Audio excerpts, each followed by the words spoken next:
বিসমিল্লাহির রহমানির রহিম। আসসালামু আলাইকুম ওয়া রাহমাতুল্লাহি ওয়া বারাকাতুহু। আজকে আমি ডক্টর ইশতিয়াক আজিজ খান। আজকে আমি আপনাদের সাথে আলোচনা করব আসলে এক্সারসাইজ ডায়াবেটিক পেশেন্টদের জন্য না, প্রত্যেকটা সুস্থ মানুষের জন্য বা অসুস্থ মানুষের জন্য কিন্তু এক্সারসাইজ একটা অপরিহার্য অঙ্গ।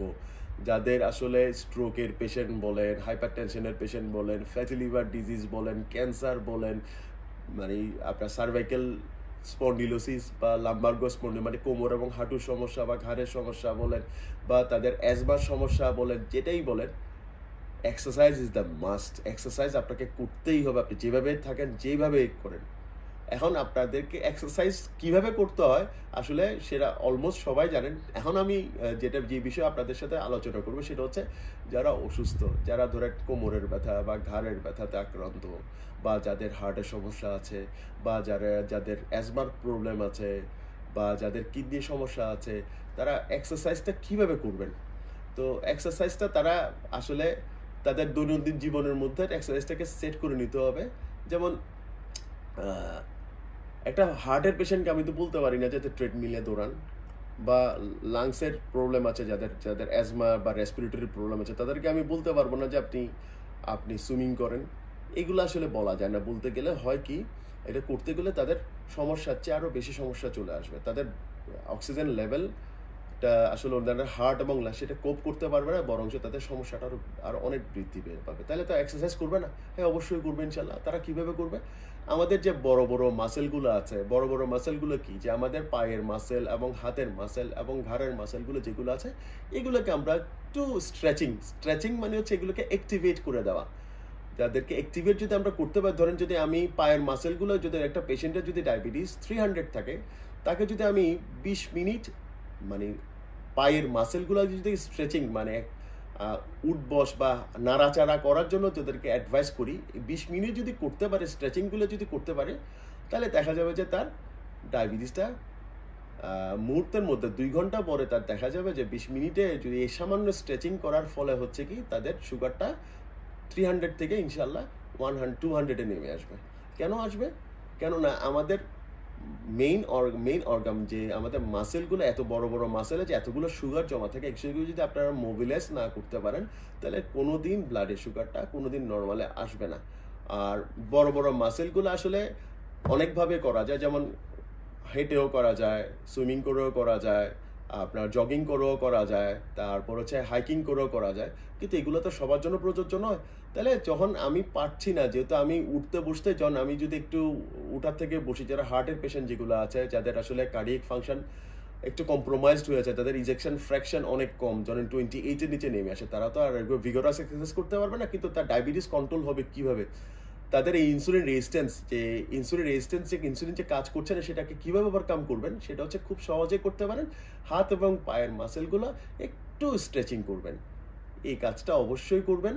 আর এটাও যদি করতে না পারেন, বলবেন যে না, আমার এটাও করতে খুব কষ্ট হয়, তাহলে দ্বিতীয় একটা পদ্ধতি আছে, সেটা হচ্ছে যোগা থেরাপি।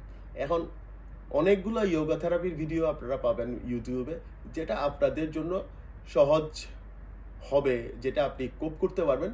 সেটা দেখে দেখে আপনি যদি 15 থেকে 20 মিনিট যোগা থেরাপিটাও নেন, ইনশাল্লাহ দেখা যাবে যে আপনার ডায়াবেটিসটা সুন্দর করে বেস লাইনে চলে আসবে।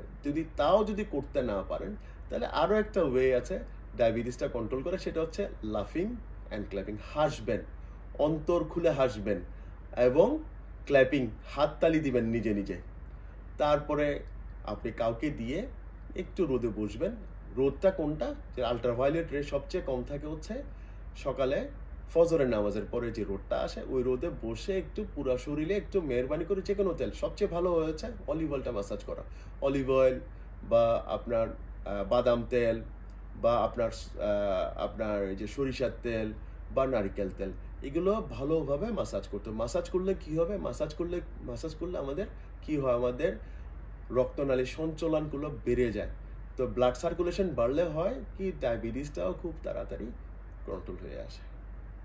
তাহলে এখন আমরা বুঝলাম যে ইনশাল্লাহ যাদের আসলে মাল্টি অর্গান ডিসঅর্ডার আছে, বা এইজ রিলেটেড ডিজেনারেটিভ প্রসেসে যারা আক্রান্ত, যেমন লাম্বার্গো স্পন্ডিলোসিস, পিএলআইডি, আপনার অস্টিওআর্থ্রাইটিস অফ দ্য নি, ফুট প্রবলেম, হার্টের প্রবলেম, কিডনির প্রবলেম, লিভারের প্রবলেম, তারা এইভাবে যদি তাদের দৈনন্দিন জীবনের মধ্যে এই এক্সারসাইজগুলো সুন্দর করে সেট করে নিতে পারেন, তাহলে ইনশাল্লাহ দেখা যাবে যে তার আসলে ডিজিজ রিকভারির প্রসেস কিন্তু আল্লাহ রাব্বুল আলামিন সুবহানাহু ওয়া তাআলা আমাদের শরীরে দিয়ে রাখছেন। বডিকে তো স্মার্ট, বডিকে এমনভাবে তৈরি করা হয়েছে যে আপনার যদি কোনো আপনি ডিজিজ আক্রান্ত হয়ে যান, তো বডি নিজে রিকভারি করার জন্য খুব চেষ্টা করে। তো চেষ্টা করতে গেলে তাকে তো ফুয়েল দিতে হবে। তো ফুয়েলটা কি? ফুয়েলটা হচ্ছে it's a good food and a good lifestyle. And good lifestyle কি? গুড লাইফস্টাইল হচ্ছে এইগুলাই, exercise and tension free lifestyle. এবং আরেকটা সবচেয়ে মেইন জিনিস হচ্ছে a sound sleep is must be needed for the control of all disease, as because যদি আপনি ভালোভাবে 8 থেকে 10 ঘন্টা ঘুমাতে পারেন, তাহলে সেটা আমরা ডাক্তাররা কম্পেয়ার করি সেটা হচ্ছে কিসের সাথে? অপারেশন টেবিলে যে আমরা শোয়াই, অ্যানেস্থেশিয়া দিয়ে এটা ঘুম পাড়ায় দিয়ে একটা সাউন্ড স্লিপের মতো একটা স্লিপ আমরা তৈরি করি। তো তাহলে এই যে আমরা স্লিপটা ইজিলি আমরা এইভাবে আমরা তৈরি করতে পারি একটা সাউন্ড স্লিপ দিয়ে। আর সাউন্ড স্লিপ যদি হয়, তাহলে আমাদের বডি কিন্তু সেল ক্লিনিং ডিটক্স পর্যায়ে চলে যায়। তখন অটোমেটিক্যালি আমাদের নানাবিধ অর্গান যেগুলো একটু রোগাক্রান্ত বা অসুস্থ হয়ে পড়েছে, এগুলো সুন্দর করে রিকভারি প্রসেসে গিয়ে আস্তে আস্তে করে ঠিক হওয়া স্টার্ট করে। কিন্তু করবে কে? আসলে আপনাকেই করতে হবে।